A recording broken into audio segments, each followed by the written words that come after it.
ಬ್ರಹ್ಮ ವಿಷ್ಣು ಮಹೇಶ್ವರ ಈ ಸುಂದರ ಮಹಿಳೆಯನ್ನ ಬೆತ್ತಲೆ ನೋಡಲು ಬಯಸಿದ್ದೇಕೆ? ಲಕ್ಷ್ಮಿ ಸರಸ್ವತಿ ಹಾಗೂ ಪಾರ್ವತಿಯರ ಅಹಂಕಾರವನ್ನು ನಾಶ ಮಾಡಲು ನಾರದರು ಮಾಡಿದ್ದೇನು? ಗುರು ದತ್ತಾತ್ರೇಯರ ಜನ್ಮ ಆಗಿದ್ದೇಗೆ? ಈ ಎಲ್ಲ ಮಾಹಿತಿಯನ್ನ ಇವತ್ತಿನ ಈ ವಿಡಿಯೋದಲ್ಲಿ ನಿಮಗೆ ಕೊಡ್ತಾ ಇದ್ದೀನಿ. ಅದಕ್ಕಿಂತ ಮೊದಲು ನೀವು ನಮ್ಮ ಚಾನೆಲ್ಗೆ ಹೊಸಬರಾಗಿದ್ದರೆ ದಯವಿಟ್ಟು ಈಗಲೇ ಸಬ್ಸ್ಕ್ರೈಬ್ ಮಾಡಿ, ಜೊತೆಗೆ ಬೆಲ್ ಐಕನ್ ಕೂಡ ಪ್ರೆಸ್ ಮಾಡಿ.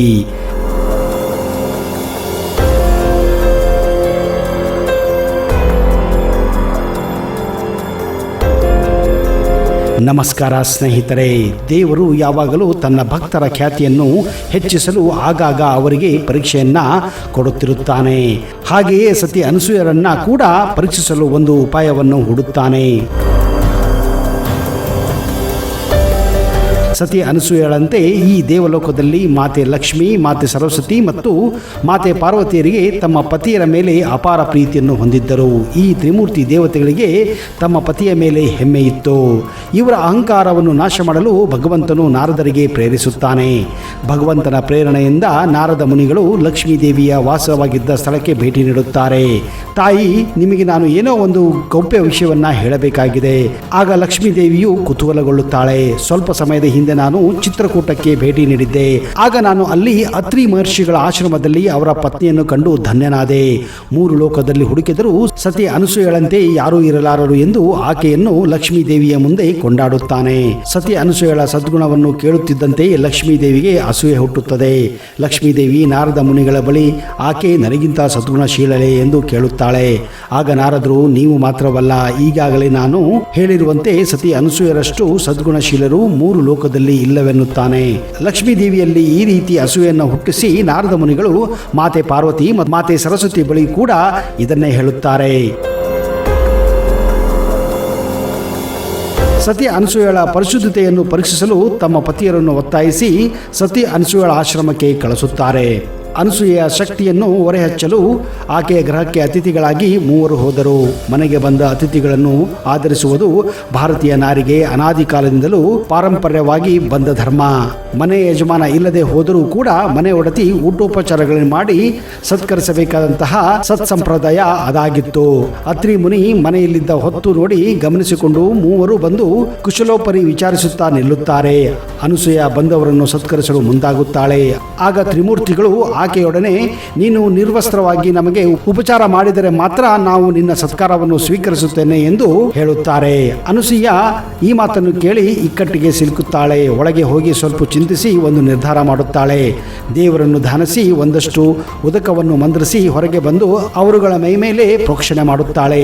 ಏನಾಶ್ಚರ್ಯ! ತಕ್ಷಣವೇ ಆ 3 ಶೈವಾವಸ್ಥೆಯ ಹಾಲು ಹಸುಳೆಯಾಗುತ್ತಾರೆ, ಅಂದರೆ ಚಿಕ್ಕ ಮಕ್ಕಳಾಗುತ್ತಾರೆ. 3 ಕಂದಮ್ಮಗಳು ತಾಯಿ ಹಾಲಿಗಾಗಿ ಹಂಬಲಿಸಿ ಅಳುವುದನ್ನು ನೋಡಿದ ಆಕೆ ದಿಕ್ಕೆ ತೋಚದೆ ಕಂಗೆಟ್ಟು ಅಳುವ ಮಕ್ಕಳನ್ನು ಸಂತೈಸಿದ ಅನಸೂಯ ಮಾತೃಪ್ರೇಮ ಉಕ್ಕಿ ಹರಿದು ಆಕೆಯ ಸ್ತನದಲ್ಲಿ ಹಾಲು ಹರಿಯುತ್ತದೆ. ದೇವರ ಆಟ ಬಲ್ಲವರಾರು. ಅನಸೂಯಾಗೆ ಒಮ್ಮಿಂದೊಮ್ಮೆಲೆ 3 ಹಾಲು ಕೊಡುವ ಮಕ್ಕಳಾಗಿದ್ದರು. ಹೊರಗೆ ಹೋಗಿದ್ದ ಅತ್ರಿ ಮುನಿ ಹಿಂತಿರುಗಿ ಬಂದಾಗ ತನ್ನ ಪತ್ನಿಯ ಮಡಿಲಲ್ಲಿ 3 ಹಾಲು ಹಸುಳೆಗಳು ಮಲಗಿಯುವುದನ್ನು, ಆಕೆ ಹಾಲುಡಿಸುವುದನ್ನ ಕಾಣುತ್ತಾರೆ. ನಡೆದ ವಿಚಾರವನ್ನ ಪತಿಗೆ ತಿಳಿಸಿದಾಗ ಅತ್ರಿಯು ಅವರಿಗೆ ಸಂತೋಷದಿಂದ ದತ್ತಾತ್ರೇಯ, ಚಂದ್ರ, ದುರ್ವಾಸರೆಂದು ಹೆಸರಿಡುತ್ತಾರೆ. ಈ ರೀತಿ ಗುರು ದತ್ತಾತ್ರೇಯರ ಜನ್ಮವಾಗುತ್ತದೆ. ದತ್ತಾತ್ರೇಯರು ತ್ರಿಮೂರ್ತಿಗಳಂತಹ ಬ್ರಹ್ಮ, ವಿಷ್ಣು ಮತ್ತು ಮಹೇಶ್ವರರ ಅವತಾರವೆಂದು ಪರಿಗಣಿಸಲ್ಪಡುತ್ತಾರೆ. ನೋಡಿದಿರಾ ಸ್ನೇಹಿತರೆ, ಆ ದೇವರ ಮಹಿಮೆ ಹಾಗೂ ಆ ದೇವರ ಚಮತ್ಕಾರ. ಈ ರೀತಿ ದತ್ತಾತ್ರೇಯರ ಜನ್ಮವಾಗುತ್ತದೆ.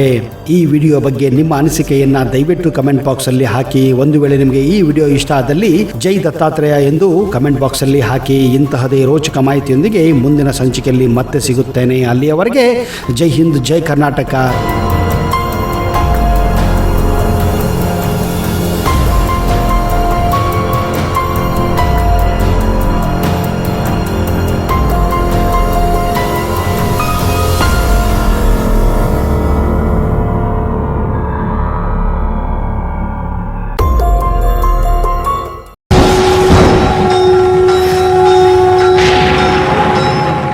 ಶ್ರೀ ಮಹಾಪ್ರತ್ಯಂಗಿರ ಚೌಡೇಶ್ವರಿ ಜ್ಯೋತಿಷ್ಯ ಫಲ, ಪಂಡಿತ್ ವೈದ್ಯಮೋಡಿ ರಾಮಜ್ಜ, ಶ್ರೀ ಆಂಜನೇಯ ಸ್ವಾಮಿಯ ಆರಾಧಕರು, ಇಂಡಿಯನ್ ಫೇಮಸ್ ಅಸ್ಟ್ರಾಲಜರ್.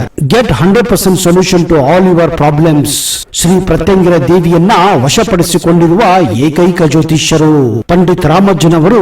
ರಾಜಮೋಡಿ, ತಾಳೆಗೆರೆ ಮತ್ತು ನಿಮ್ಮ ಧ್ವನಿಯ ಮೂಲಕ ನಿಮ್ಮ ಭವಿಷ್ಯವನ್ನ ನಿಖರವಾಗಿ ಹೇಳುತ್ತಾರೆ. ಫೋನಿನ ಮೂಲಕ ನೇರ ಪರಿಹಾರದಲ್ಲಿ ಓಪನ್ ಚಾಲೆಂಜ್. ಆಂಜನೇಯ ಸ್ವಾಮಿಯ ಅನುಗ್ರಹದಿಂದ ವಿಶೇಷ ಪರಿಹಾರ ತಿಳಿಸುತ್ತಾರೆ. ನಿಮ್ಮ ಒಂದು ಕರೆ ನಿಮ್ಮ ಭವಿಷ್ಯವನ್ನೇ ಬದಲಾಯಿಸಬಲ್ಲದು.